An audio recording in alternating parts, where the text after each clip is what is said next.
Okay students, now today I proceed.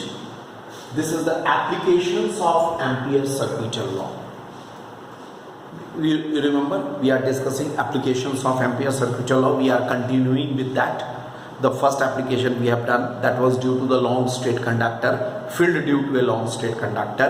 Now we are coming to the second application here as shown in the figure. The second application, that is we want to find out the magnetic field. Look, magnetic field inside a straight solenoid. Magnetic field inside, it is the magnetic field inside a straight solenoid. Okay, inside a straight solenoid we are considering here the magnetic field inside a straight solenoid. Now, first of all, what is a solenoid? A solenoid means an insulated copper wire wound closely in the form of a helix. Just a minute, see. A solenoid means an insulated copper wire. Insulated copper wires will be wound closely, very close to each other. They will be wound, right? And how they will be wound? Like a helix. Helix means, spring. The spring has a helical shape. So it is wound always in the form of a helix. It is wound in the form of a helix like this. I hope you understand. This way it will be wound. What I have shown, you see here, there is a, first to try to understand this. This is suppose a conductor, metallic conductor. It's a metallic conductor, right? Maybe iron, suppose. Generally iron core solenoid is there. So it is suppose iron. What we do on that? Winding. And now you can take out this iron cylinder also, then it will be air core solenoid. And if this is already there as shown in the figure, the iron core is there, then it will be the iron core solenoid. What is the difference between the two? The air core and iron core? In case of the iron core solenoid, the magnetic field will be stronger because iron is a very good magnetic material. It is called a ferromagnetic material. That's why in presence of iron rod, the strong magnetic field is produced inside the solenoid. But solenoid will be formed like this. Insulated copper wire will be wound. It will be the form of the helical shape.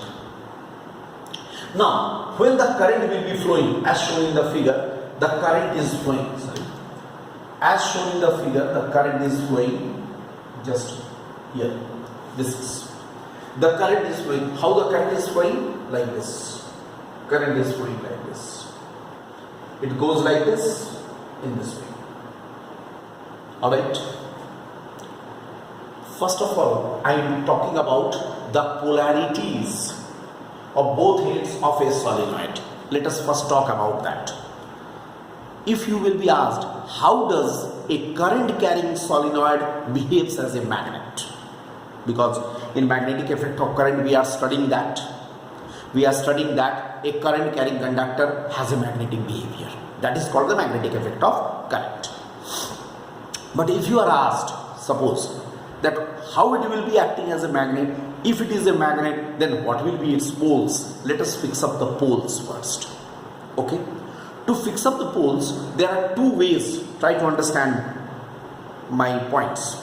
There are two ways of fixing up the poles on the two ends of the solenoid. Number one, we look at the solenoid from one end. If the current appears to be clockwise from a particular end, then that end is south pole, as shown here. Look how the current is flowing. Like this, the current is flowing. Just see the direction in this. Current is flowing in this way.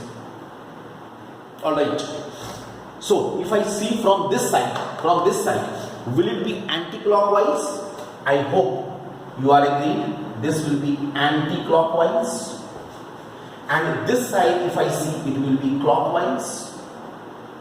right?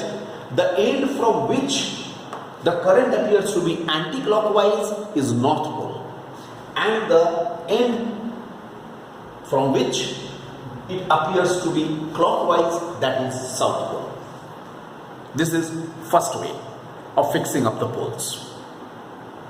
Alright, this is the first way. Second way, that is the second way is the Ampere's right hand rule. Another way of fixing up the pole is Ampere's right hand rule. Let us now see what is Ampere's right hand rule. Ampere's right hand rule says, suppose on this the solenoid is wound.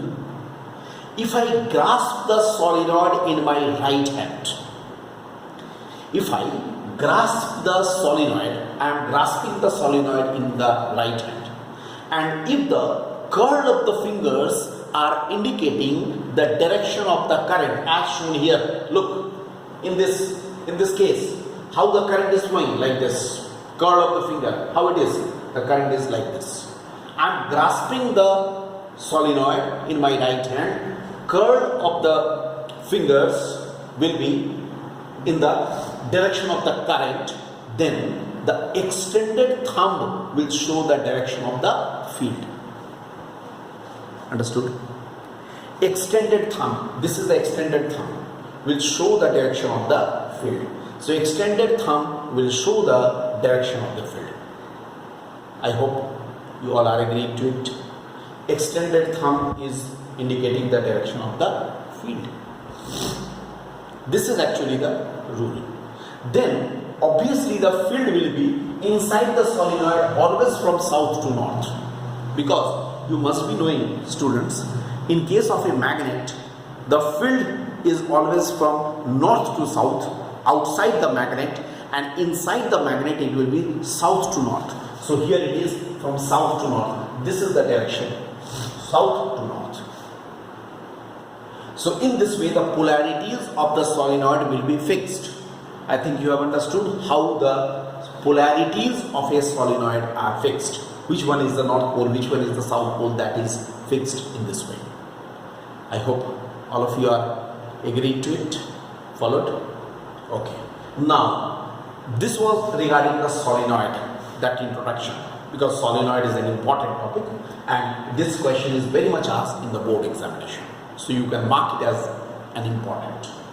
Now, let us consider this solenoid, its cross section I have taken like this, because so many things we cannot do, otherwise the figure will become very untidy. So you can show it in this way.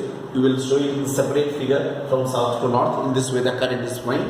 And let us suppose this is the cross section of the solenoid. Magnetic field is in this direction, B vector as shown. What we do, just like the Gauss's theorem, we construct the Gaussian surface.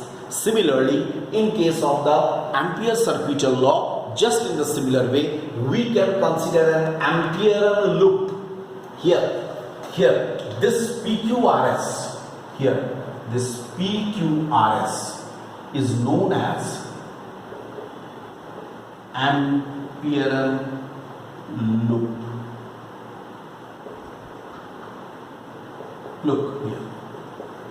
It is called the Ampere loop.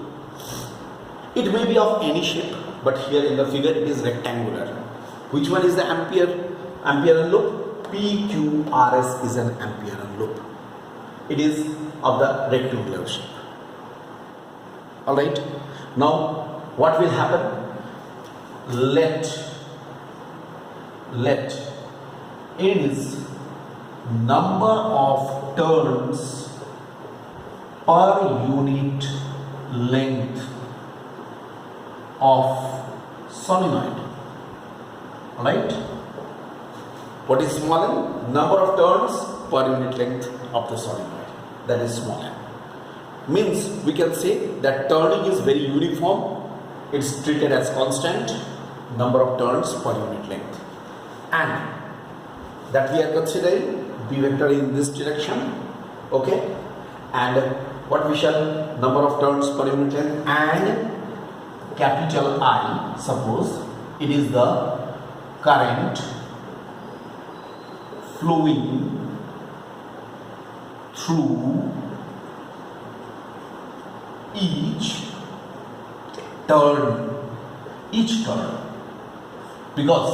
because this Ampere loop is consisting of so many turns.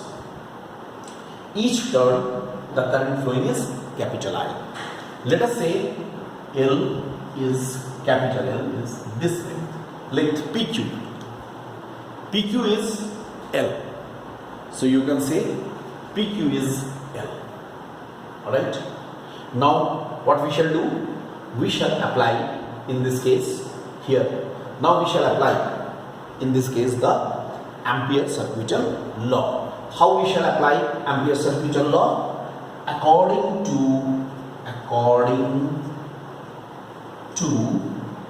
Ampere's